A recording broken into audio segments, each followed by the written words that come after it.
Fala galera, aqui é o professor Rodrigo Bressan. A gente está fazendo a prova da UniOeste 2013. Olha só o que diz o exercício 12. Um caminhão e um automóvel ele trafegam numa rodovia plana com velocidade constante de 60 km por hora.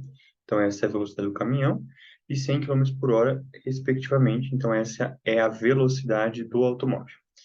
E eles falam, né, que eles passam pela Polícia Rodoviária Federal no mesmo instante. Então, vamos desenhar isso aqui, gente, ó. Vou colocar aqui o chãozinho. Daí, aqui, ó, nós temos o automóvel, que está a 100 km por hora, e nós temos o caminhão, que ele falou que está a 60 km por hora. E os exercícios, gente, é muito mais fácil quando você consegue visualizar ele, né? Então, aqui ele falou que é o posto da Polícia Rodoviária Federal. E dele fala que, após 50 minutos, então, aqui a gente poderia falar que o tempo é T0, né? Começou ali o movimento. Depois de 50 minutos, ó, de viagem, o motorista do caminhão, né, observa o automóvel ultrapassar, né? O caminhoneiro concluiu então que o carro ficou parado durante esse percurso. Qual que é o tempo aproximado da parada? Então, se você observar, gente, ó, a, teoricamente, quando você pensa assim, né, o carro do automóvel, se ele não tivesse ficado parado, ele sempre ficaria à frente do caminhão. Mas como ele ficou um determinado tempo parado, então quer dizer que ele ficou ali 50 minutos atrás do caminhão e depois o que aconteceu? O carro ultrapassou. Ele quer saber esse tempo. Então é uma fórmula básica de distância, né? Então, qual que é a distância percorrida pelo caminhão que não ficou parado? Vamos calcular aqui, ó. Então a gente pode pensar nesse tempo transformando ele em quilômetros por hora e transformar o tempo em horas, né? Fica muito mais fácil. Então, ó, 50 dividido por 60,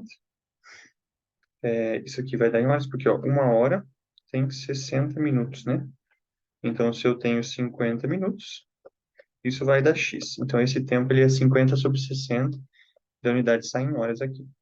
Vamos calcular a distância desse percurso inteiro ali, ó. A velocidade, gente, é a distância sobre o tempo. Então, a velocidade do caminhão é 60, a distância percorrida é d, e aqui o tempo vai ser 50 sobre 60. Então, essa distância aqui, gente, ó, ela vai ser os 60 vezes 50 sobre 60. Então, aqui a distância, gente, ó, vai dar 50 km, tá? Essa é a distância que ele percorreu aqui.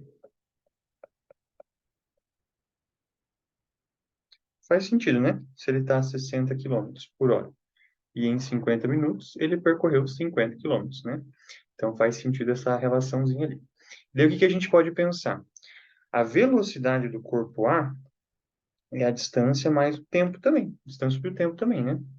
A velocidade dele é a relação ali dos 100 km por hora. Só que daí o que que aconteceu?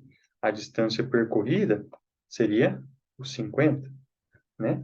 E o tempo eu consigo calcular aqui. Então, esse tempo aqui, ó, ele vai dar 50 de quilômetros, né? Dividido por 100. Então, ele demoraria para percorrer esses 50 quilômetros, caso ele não tivesse parado, a relação da distância sobre a velocidade. Então, isso aqui, ele dá a relação de 50 sobre 100. Então, isso aqui vai dar, vou cortar os zeros aqui para vocês verem, ó. 5, 10. Então, isso aqui dá 1 meio. Então, isso aqui dá meia hora, né? Ou seja, 30 minutos. Então, se ele não tivesse parado, ele teria percorrido essa distância em 30 minutos. Só que daí o que que aconteceu? Ele chegou depois de 50 minutos. Então, o tempo parado é a diferença. 50 menos 30. Isso é igual a 20 minutos parado. Resposta letra B. Tranquilo, gente? Espero ter ajudado vocês. Nos vemos na próxima aula. Até mais. Se você não me segue no TikTok e no Instagram, segue lá, prof_Bressan. Até mais.